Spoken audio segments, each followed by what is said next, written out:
Yo, what's up? This your guy TFP23 back with another video. Shoot the light, shoot the sub. I'm back at it, bruh. Do whatever you feel. So we want to get in this tag team shit. Rest in peace to Shad with his recent passing and all that. I'm late on. I'm late speaking on that, but I want the man to rest in peace. He did what he did. He was a good father. He's a good husband, and shout out goes to him. Salute to his family. Salute to him. Um, let's talk about these tag teams. Looking at wrestling now, looking at 2020, even going back 5 years ago, even going back, I would say almost nearly 10 years ago. What the fuck happened to tag teams? They were dismantled. They were fucking put to the back of the fucking line as if they were some type of fucking, you know, just some little play toy that you just, when you get bored, you pick it up. When you don't, when you're not, back to the wayside type shit. It should have never came to that point. Tag teams should have never came to that point in wrestling because tag. Let me tell you something. Tag teams were they were the fucking thing. They were always fucking relevant. I'm sorry. If anybody knows anything about wrestling and you're not being biased, you can honestly sit there and say and tell anyone else. You have fucking physical evidence. You have proof. Tag teams were the shit, bro. You didn't need fucking belts. Although the belts, I mean, regardless, you put a belt on anyone, it gives them some kind of, leisure or whatever. But at the same time, you didn't need fucking belts. These guys were going out here putting on fucking countless matches over and over and over again. It didn't matter if it was the same. I mean, obviously, it wasn't consecutive, like you fighting the same people over and over and over again. But it's funny that I say that because there were times that they did do that. And and of course they do it nowadays. Of course, 5 years ago they were doing that still, but the difference was back then people would still tune in and watch that shit because you wasn't gonna look at the same fucking match that you just watched the week before. Sure, it's the same two teams versus each other, but you're not gonna see the same shit that you just saw. You're not gonna be bored. You're gonna be fucking entertained, and you gonna watch that match to the end, commercial break and all. So salute to the tag teams that paved the way. I'm not actually sure what they paved the way for because the route that you know this is taken. But anyway, I want to speak on a couple, or not a couple, but a few of my favorite tag teams, and we'll go from there. So first of all, I want to talk about legacy. Go ahead and get this out the way. Cody Rhodes, you bitch made. I don't give a fuck. You can listen to this shit, bro. You bitch made. um, you couldn't take that. Randy Orton had pull. Randy Orton, y'all really. Let's be for real. Wouldn't nobody be even being worried about y'all if Randy wasn't the head of that stable. So let's be for real about that. First of all, second of all, you couldn't take that fucking Ted DiBiase, someone who was a fucking rookie, someone who green as grass, but had more fucking pull than you, had more fucking, had more people gravitate towards him. You couldn't take it. But that was my fucking stable. That was my fucking team. Regardless, as far as I'm concerned, Cody Rhodes is figment of imagination. He didn't even have to be there. Like when I think of the legacy, I don't even, okay, we know he was in it, but I don't really even give a damn about it. But that was the best gimmick you had. That was a great stable. I like a good heel stable. I like a good heel tag team. Period. And they had some notable matches and all that, and can't really think of them off the top of my head. I know they had the match at WrestleMania and all that, and that's all I can think of right now. But anyway, and I know they had the belts. I'm not sure how many reigns they had. I'm not even sure how long the reign they did had lasted, but I know for sure that they held belts at one point in time. So congratulations on that, and respect. I'm gonna move on. Let's talk about Rated RKO. Obviously, as you can tell, I'm a fan of Randy Orton. Um, always been a fan of Edge too. Edge is like my top five favorite wrestlers of all time. You're not gonna change it. Um, they're true professionals. That's all I can pretty much say about that.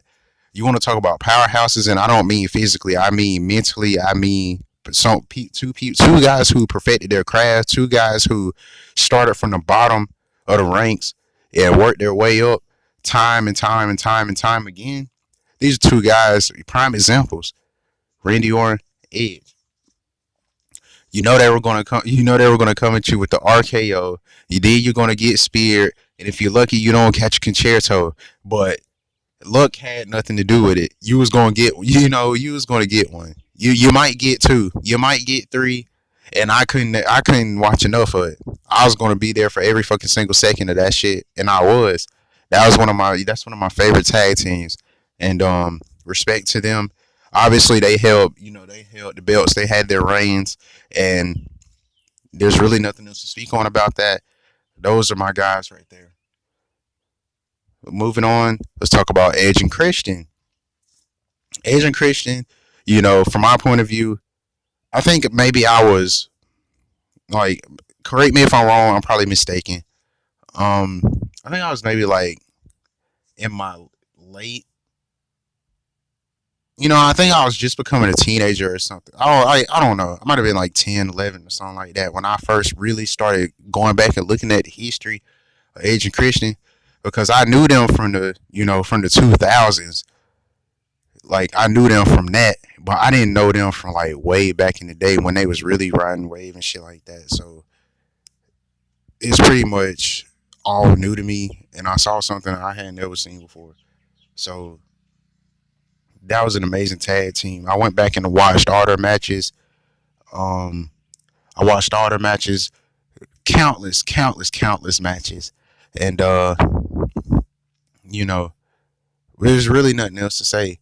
I'll remember Edge had that finisher. The wow, I can't believe I'm blanking um on his finishing move. Wow, is it like was it the executioner or whatever it used to be called? I know, like I can see it in my head. I just can't remember the name of it. But I remember he used to hit that shit on guys. Then Christian would hit the kill switch or whatever it used to be called back in the day. And they had their tag team moves and all that. And that's what I was saying. Like, what the fuck happened to tag teams? What happened to them? I don't even know when the last time I seen a tag team move that like I could actually believe that didn't involve a kick, a fucking boot, jumping off the fucking rope, some type of bullshit like that. You can have fucking tag team moves, bro. Hell, I'll be grateful for a fucking double suplex, my guy. Like it just is what it is. Something simple like that, I'll be satisfied. But it's not believable because the tag teams that you have now consist of people who aren't believable. Period. Whether they're by themselves or whether they're part of a tag team. So obviously, I'm not going to be interested. They had their reigns. Fucking amazing tag team. Deserve all the respect in the world. Had so many countless reigns over and over and over again. So many countless matches over and over again against the fucking greats. Against, oh wow, it's just their resume just speaks for itself. And obviously they're in my top five. I would even argue they're probably in my top three, top four. But salute to them, and we'll keep going. I'm trying to think about who I want to talk about next. I mean, it'd be easy to just talk about the Hardy Boys, but I don't want to do that right now. I'm trying to think about someone else. I'm trying to think about someone who actually deserves respect that doesn't get it, or think about someone who's um you know did get respect, but they're not talked about as like a top 10 tag team or something of that nature. I would say Los Guerreros, just because of the simple fact. Salute to Chavo, salute to Eddie. Rest in peace to Eddie, one of my favorite wrestlers of all time. One thing I can always address about this tag team right here is that I was committed. I'll watch all their matches. It didn't matter what was going on, even if I didn't agree with the decision, even if I didn't agree with what happened, or you know the chain of events that led to X, Y, and Z, whatever they were doing. I was still sitting there and watch their matches because of the simple fact they're family. They are really family. You could tell Eddie always wanted to perfect his craft. They are a generation of wrestlers. They come from a generational excuse me, they come from a family and generations of wrestling. So you could tell it was always in their heart to go out there and put on